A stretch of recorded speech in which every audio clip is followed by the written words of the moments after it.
안녕하십니까 여러분, 저희는 로마에 와 있습니다. 정말 오랜만에 브이로그라고 할 수 있는데 굉장히 특별한 장소에 왔어요. 10년 전에 다마스커스에 대한 소명을 받았던 바로 그 장소입니다. 짧게만 얘기하면 10년 전에 로마에서 잠깐 교환학생으로 공부를 할 때 이곳에서 제가 평생 하나님을 위해 일을 하며 살겠다는 소명을 받았습니다. 그날은 이런 맑은 날이 아니었어요. 비가 추적추적 내리고 주일에 그냥 이유 없이 이곳에 왔어요. 그 이유는 이곳이 바울 성당이기도 하고 전승에 따르면 이곳에 사도 바울의 무덤이 있다고 알려져 있기 때문입니다. 좀 이 성당에 대한 얘기를 잠깐 하자면은, 저도 뭐 가이드가 아니고 전문적인 지식이 없습니다만 저는 좀 가톨릭의 그런 유물 전승들에 대해서 좀 리액션을 해주세요. 말을 좀 제 혼자 떠들고 있지 않습니까? 아무튼 저는 이런 가톨릭의 유물과 이런 것들에 대해서 조금 사실인가? 회의감이 드는 경우도 많이 있거든요. 솔직히 말해서 이거는 가톨릭 자체에 대한 비난은 아니고 그냥 개인적인 의문인데, 그래서 사실 이 성당 아래에 바울의 시신이 있다는 것도 반신반의했어요. 근데 사실 찾아보니까 이 밑에 유해가 있는데 바티칸에서 이제 최근에 연구를 해봤더라고요. 2009년 그 정도에 연대 측정을 해보니 뼈가 1세기의 것으로 책정이 된다고 합니다. 그래서 신빙성이 있는 게 아닌가라는 생각이 들었고요. 그리고 10년 전에 카타콤 투어를 했을 때 박해를 피해서 교인들이 숨어 살던 곳이죠. 근데 거기에 갔을 때 가이드가 이곳이 바울과 베드로가 임시로 묻혀있던 곳이라고 이제 자리를 보여주는 거예요.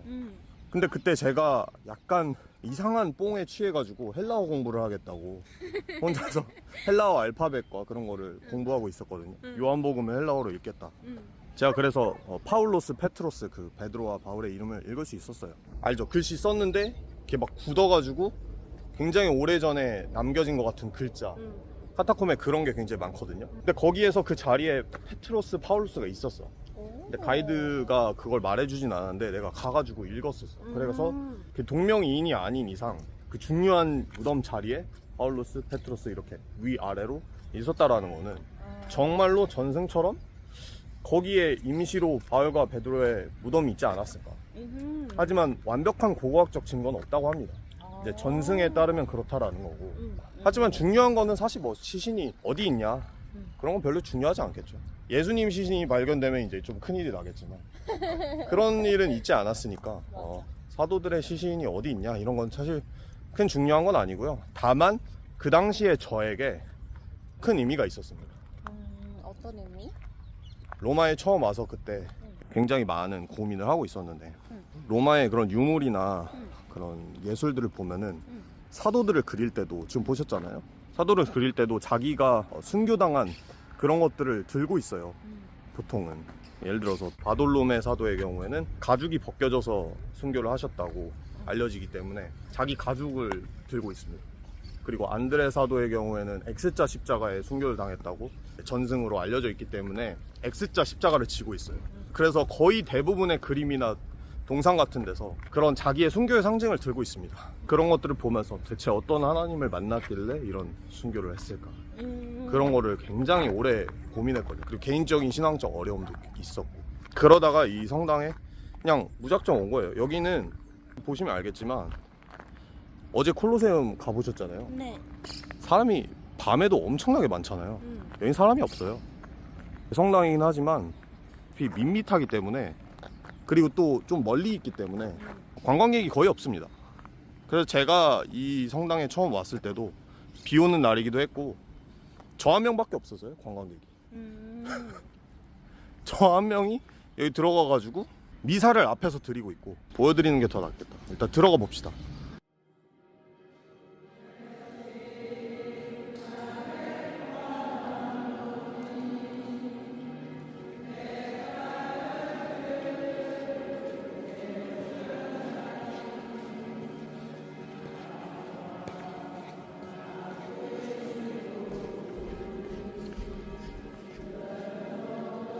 평생 싸웠다는 표시예요. 개인적으로 바울의 동상이 여기저기 많이 있지만 성 바울 성당의 바울 동상이 가장 멋있는 것 같습니다. 정확히 기억하는 여기서 이쪽에서 눈에 보이는 쪽에서 세 번째 기둥.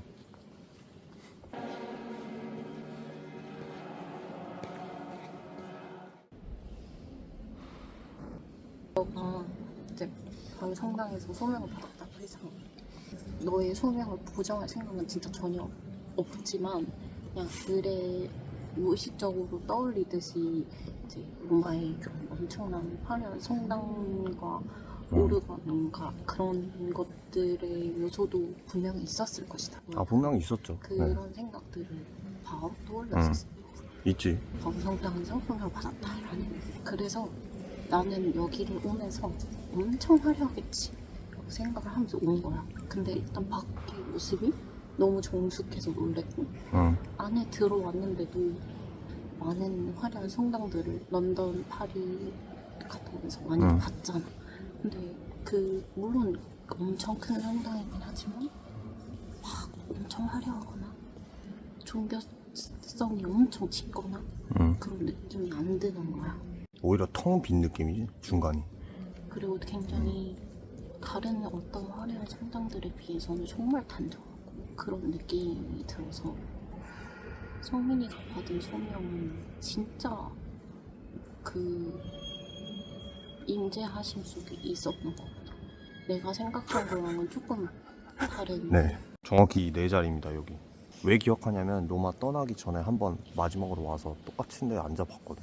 그냥 뭔가 기운을 한번 느껴볼까 해서. 그때는 뭐 평생 하나님을 위해서 뭘 해야 될지 모르니까 사실 어느 정도는 좀 미신적인 거지. 아, 그 자리에 가면은 또 생각이 나지 않을까. 그때 왔는데 관광객이 엄청 많은 거야. 물론 시기가 다르긴 합니다. 내가 처음 왔을 때는 2월인가 그랬고 그때는 5월이 다 됐었으니까 로마에 관광객이 많아질 때라 여기가 막 시끌벅적 사람이 많은 거야. 그래서 전혀 그 느낌이 안 나서 약간 실망하면서 로마를 떠났었어. 근데 지금 10년이 지나고 여기 잠깐 와서 너가 아까 둘러보는 동안 여기 앉아서 잠깐 생각을 하는데 이날 이후로 10년 동안 진짜 많은 일이 있었다 이런 생각이 들었습니다. 신앙적으로도 또 그리고 사역적으로도 많은 일들이 좀 스쳐가는 것 같고 이 텅 빈 공간이 그런 경험을 허락했던 것 같아.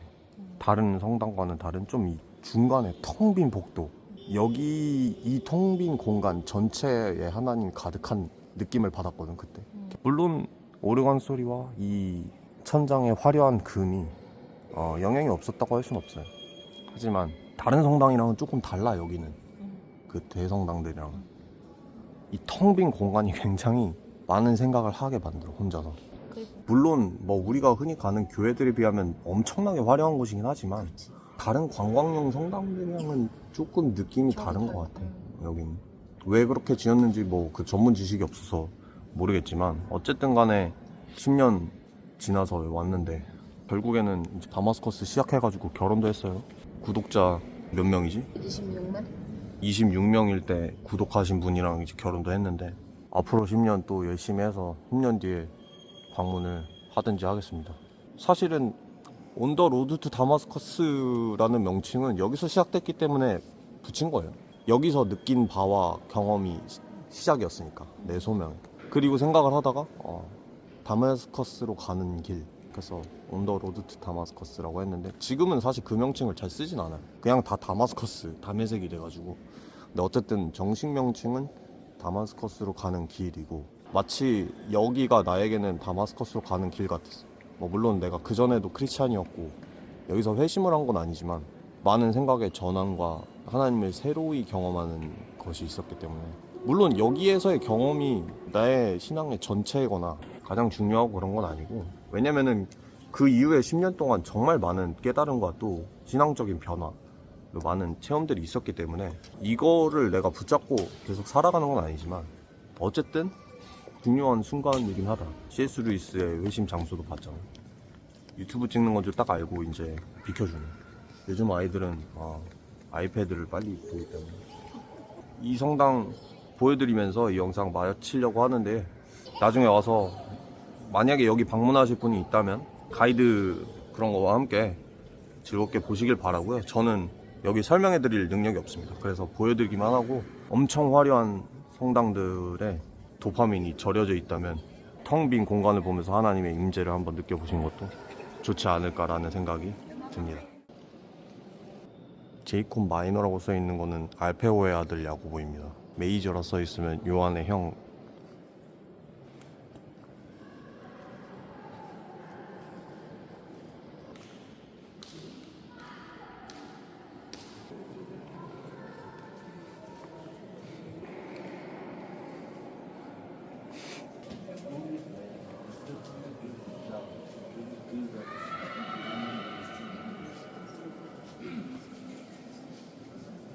어때? 바울의 무덤일 확률이 높은 곳을 보니까. 그 어릴 때부터 교회 문화에 익숙한 사람들은 순교에 대해서 엄청 얘기를 익숙하게 듣고 자라잖아. 네. 근데 한 번도 순교한 사람을 본 적도 어떤 그 순교한 사람의 뭐 무덤을 가본 적도 그냥 얘기만 들어봤을 뿐이지 먼 이야기로 느껴지잖아. 근데 실제로 이제 바울 순교하고 이렇게 묵혀 있는 거를 보니까 그 순교라는 거에 대한 생각을 엄청 많이 하게 만드는 것 같아. 그러니까 확실히 어제 콜로세움 보면서도 잠깐 얘기했지만 정말 우리야 콜로세움이 있는 걸 알고 지금은 사실 콜로세움보다 훨씬 큰 경기장들을 많이 가봤잖아요. 그런데 그 당시에는 정말 세계 최고의 규모의 유적이었고 또 실제로 거기서 수만 명이 들어가서 경기를 즐기던 그런 장소였잖아. 아, 정말 그 당시 사람이었으면 그런 것들을 보면서 시저 숭배자가 될 수밖에 없었겠다. 맞아. 개선문 이런 것들 어. 너무 그 당시에는 크고 그치. 유명하고 압도적이었을 거고 아름답다 이런 느낌보다는 굉장히 위압감. 감이 컸어. 아, 이게 진짜 로마의 힘이구나 이런 거를 느끼는. 지금도 우리가 사실 뉴욕에서 월가를 바라보거나 월드 트레이드 센터를 보면은 아, 이곳이 진짜 세계를 돌리는 힘이구나. 종교적인 두려움이 느껴질 때가 있어요. 아, 뭔가 만몬의 힘이 느껴진다 할까? 근데 확실히 로마의 유적들은 보면 크고 웅장하고 대국의 힘이 느껴진다. 그 당시 사람이었으면 나는 진짜 무서웠을 것 같아. 그니까. 그런 것들 보면서. 특히 어디 시골 살고 있다가 평생에 한 번 로마 와볼까 말까 일 거 아니야. 인스타가 있는 것도 아니고 그냥 풍문으로 들은 거지. 야, 거기 뭐 로마 가면은 거기 콜로세움이라는 게 있대. 거기 진짜 겁나 크다는데 그러면 와, 이 김씨 그런 게 어디 있어? 동네 축구장보다 좀 더 크겠지. 막 이러면서 무시하겠죠. 안 믿고 아니야, 거기 수만 명이 들어간다고 막 이러면 아, 그딴 게 어딨냐고. 이거 돌로, 그리고 사람이 어떻게 돌로 그렇게 지어 하면서. 근데 니도 봤어? 아, 나도 못 봤지. 그러다가 이제 그들이 평생 한번 로마에 한번 가본 거죠. 업무가 있어가지고 아니면은 여행을 갔는데 콜로세움 그 크기가 있어. 말이 안 되는 거죠. 얼마나 와. 놀랐겠어. 그 옆에 포로로마노 보면은 무너져 있지만 엄청난 그 유적들이 있단 말이에요. 그 지금 봐도 되게 거대한 원로원 건물 막 이런 것들, 황제의 뭐 집무실 이런 것들. 그 당시에는 시저가 거의 신이었잖아. 고대 그리스 로마 신화의 그런 신들급으로 제우스 같은 그런 힘을 가지고 있었단 말이죠. 정말 그 당시에 이 미약한 기독교의 사람들이 유대인 민족조차도 너무나 약해서 반란을 일으켰다가 완전 그냥 짓밟혀버리는데 그 유대인 민족 중에서도 추방당하는 게 그리스도인들이었단 말이에요. 그 정도의 미약한 사람들이 순교를 해가면서 그 제국에 싸운다? 그게 정말 생각 많이 하게 되는 것 같고, 바울과 같은 사람들은 정말 대단한 사도들이다, 확실히. 그래서 약간 뭐 교회에서 뭐 누군가 순교 얘기를 듣거나 뭐 사도의 순교라든지 아니면 막 하다못해 일제강점기에 조금 가까이 있는 뭐 그 순교했던 분들 얘기를 듣던지 해도 멀게만 느껴지고 약간 묘연 그런한 느낌이 드는데 여기 와서 무덤을 보면서 그리고 막 어제 막 콜로세움이랑 개선문 이런 것들 보면서 우리가 막 이런 생각들을 나눴잖아. 그러면서 약간 순교의 무게감이라는 게 맞아요. 가까이 다가오는 생각할 수밖에 없어요. 로마에 기독교인이 온다면. 이게 예수님이 십자가에 못 박혀 죽으셨다 이것도 어떨 때는 기독교인에게 너무 그냥 너무 잘 아는 사실, 새롭지 않은 이야기 같은 느낌이었다면 순교자들의 얘기는 더 그게 덜 다가오잖아요. 맞습니다. 정말 소명을 받을 수밖에 없는 바로 그런 장소라고 할 수 있고, 복음의 시작이 신의 아들 아우구스투스의 복음의 시작이다 이제 원래 잘 로마에 알려진 캐치프라이즈였는데, 그러니까 시저의 복음인 건데, 카이사르의 복음. 맞아. 하나님의 아들 예수 그리스도의 복음의 시작이라고 이제 패러디를 했죠. 그게 어떤 의미였는지 로마에 오면은 훨씬 많이 깨달을 수 있어요. 그게 그냥 그런 지식을 알고 있는 사람은 많겠지만 1세기 사람에게 신의 아들 아우구스투스의 복음이란 건 뭘까? 그게 무슨 의미일까? 우리는 그 정도의 절대 권력자를 경험해 본 사람들이 아니라서 잘 모르잖아. 지금 미국만 해도 솔직히 무너질 것 같지 않잖아. 그때 로마는 더 강했겠지. 근데 굉장히 의미 깊다, 이렇게 얘기를 할 수 있겠고, 다시 와도 정말 좋다. 아니, 난 이제까지 여기가 앞문이 있는지 몰랐어. 옆이 앞문인 줄 알고 이 성당의 앞문을 오늘 처음 봤습니다. 그리고 앞에 저렇게 멋있는 바울 동상이 있는지도 몰랐어. 한 번만 보고 가겠습니다. 이쪽으로 안 나왔으면 큰일 날 뻔했네. 또 10년 모르고 집에 갈 뻔. 여기 멋진 바울 동상이 있네요. 더 멋있는 포즈로 있네. 검과 성경. 멋집니다. 10년 뒤에 올게요, 바울 아저씨.